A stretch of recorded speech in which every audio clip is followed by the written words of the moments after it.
Here we are at Hartland Abbey. This is the house that is now open to the public. It's quite extensive and in good condition, built somewhere around about the 17th century on the estate of the former abbey, the Abbey Church, which I have doused directly ahead.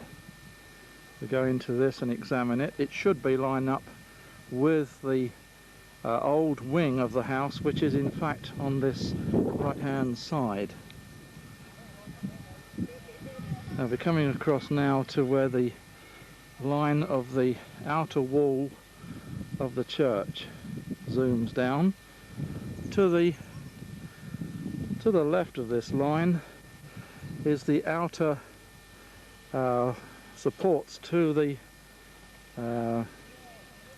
ambulatory, the cloisters, so they would have been protected with about a 5-foot sloping roof. The church itself is approximately 25 paces wide in my estimation, and the cloisters very much the same. In between this position and where the tree in the centre of the picture is, we've found that there is an ambulatory in it which is targeting the usual collation seat situation. We'll approach this and get a better view of it. This is the cloister garth as such, and in the area where the sticks are lying in the three-sided square is the collation seat area.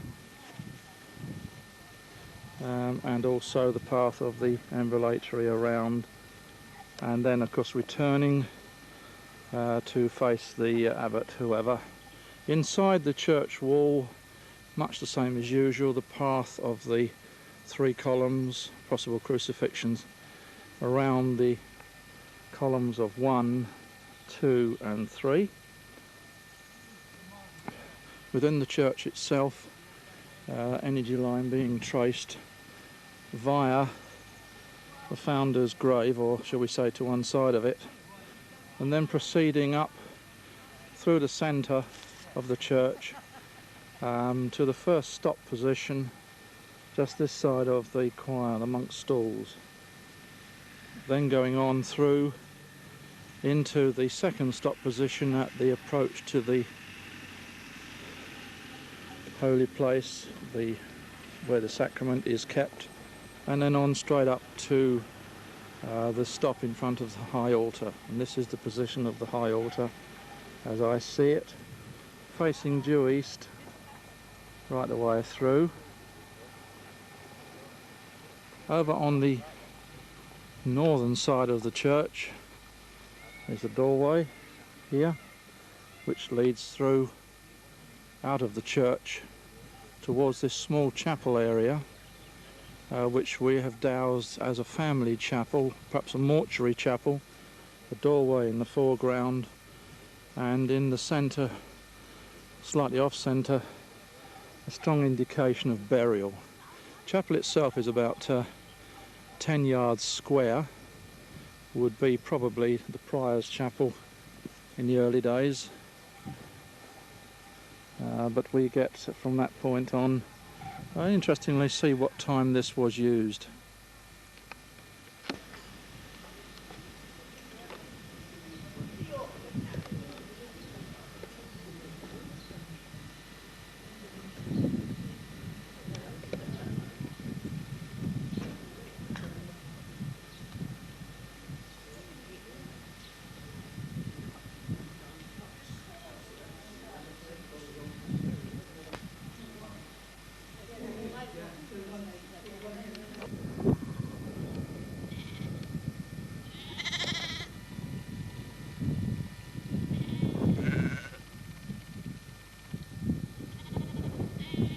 This is the standing stone to the, I don't know, to the north? I don't know. I think it's to the north of the Hartland Abbey.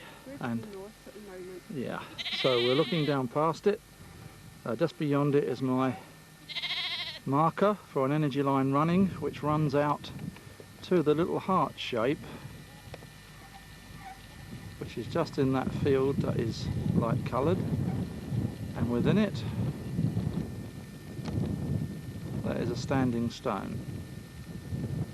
This side I can now see a line leading away from the standing stone to the church.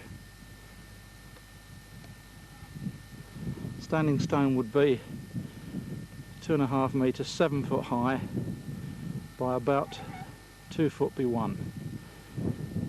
Standing stone faces precisely to the 4 quarters, north, east, south and west, exactly. We're now doused to see if there's any more positions around it. Heart shape with a little dolmen in it is 183 degrees. Church is 240 degrees. Third energy line is going out at 310, which is the sunset for the midsummer solstice. Mark is on 353. It is set on 46 degrees. Is set on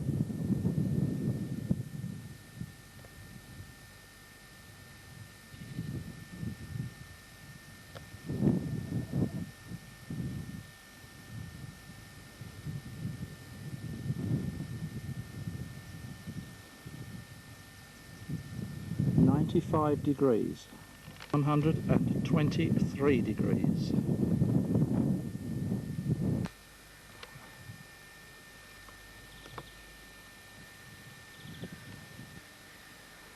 This is St Nectan's well, which is down a steep set of stairs, and the overflow is in fact going out past my feet and down.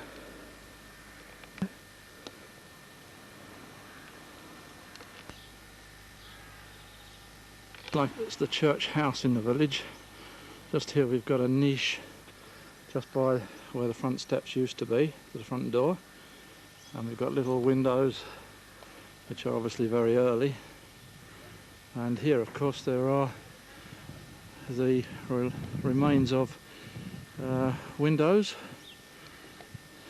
that have been bricked up. The old lich gate with its revolving gate. This is an unusual feature which seems to be at the head of some steps. Presumably it's been blocked at some time with that cross member. We'll have a look from the outside when we come out. Now we're walking through the churchyard of St Nient's, I think so they pronounce it, church, which of course is connected with the Hartland Abbey at some stage. Up above the door we have an interesting sundial, which is quite interesting if I can get the light about right. It may not be visible, I hope it is.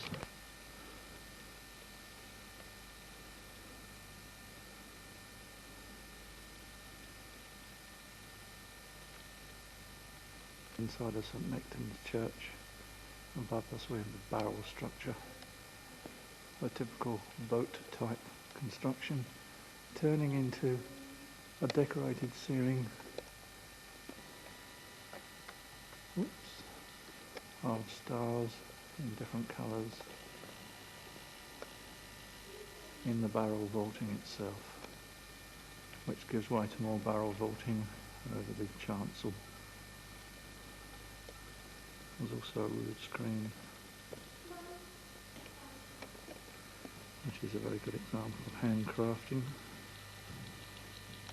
It is decorated, probably 14th century or thereabouts. This is the Lady Chapel as such, and here we have a very good example of a decorated ceiling, which is rather lovely. These are quartered panels with the Rose of England and various other decorations done in a red and gold.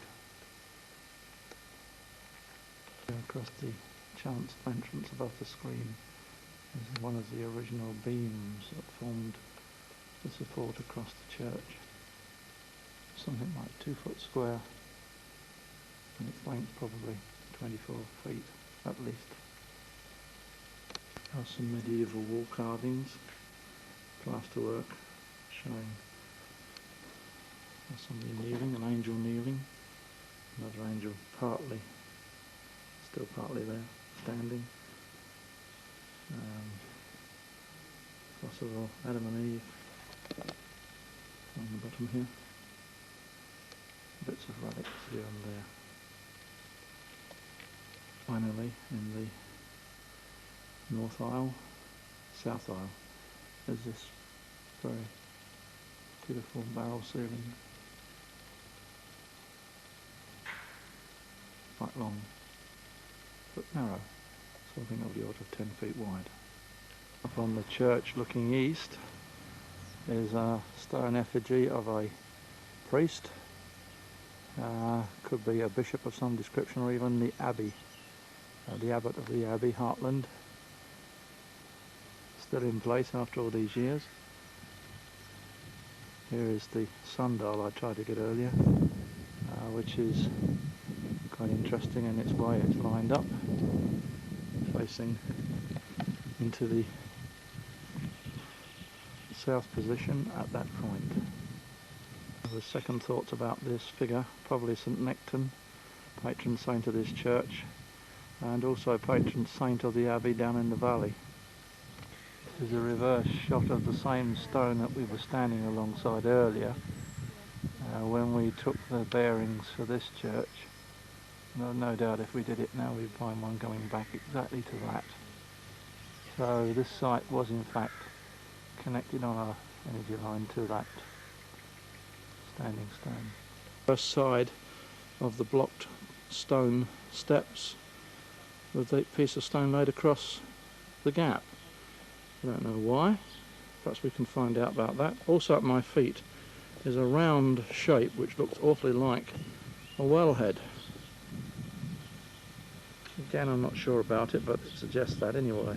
The cross that sits in the churchyard, it's actually dated as restored in 1897, but I guess by the looks of it, it's probably a lot earlier. It's very interesting at the top, which is carved. I would have said it's probably 15th century. Could even have come from Hartland Abbey at one time.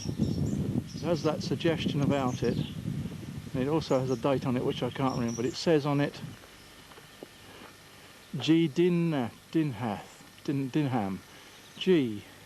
D-Y-N-H-A-M, Dinham.